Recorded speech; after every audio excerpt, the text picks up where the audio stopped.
Welcome back to I Might Be Mine Cooking. Craving Korean barbecue takeaway? Skip the delivery fee. This takes just 15 minutes. Let's look at what we need. It's made with pork belly, vegetables, and a Korean style marinade.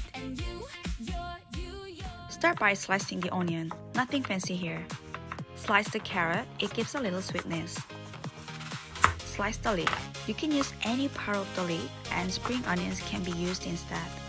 Cut the cabbage scraps if you have. Add the vegetables and pork belly straight into the pot. Now for the sauce. 3 tablespoons of minced garlic, 4 tablespoons of Korean chili paste, 3 tablespoons of chili powder, 3 tablespoons of soy sauce, 1 tablespoon of fish sauce and black pepper. Last, 3 tablespoons of sugar or sugar syrup. Then, get your hands in there and give it a proper massage until everything is completely coated. Just mix it together like this. Since this takes a minute, let's fast forward. You can cook it right away or let it sit for 30 minutes. Either way is fine. I let mine sit for the full 30 because I had time to spare. Time to cook. Pop the lid on and cook over medium-low heat for 5 minutes. After 5 minutes, turn everything over. Now, remove the lid.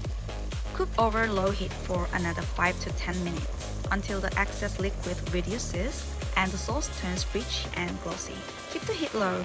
This sauce burns faster than my patience. Cut the meat with scissors like we do in Korean barbecue restaurants. Now, let's plate it up. Serve it over hot rice. I added this. Top it with a fried egg. Slice spring onion and lettuce. Sprinkle over some sesame seeds and drizzle with a little sesame oil. Enjoy the process? Subscribe for more. Next up, vanilla bean ice cream. Save room for dessert. Time to take a bite. You know, breaking the yolk is always satisfying. Mix it all together and I will give it a try.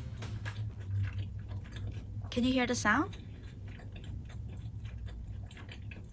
You can also enjoy it on its own, just like this. 1 pot, 15 minutes, dinner sorted. I cooked mine, so you cook yours. Thanks for watching. Catch you later. Bye.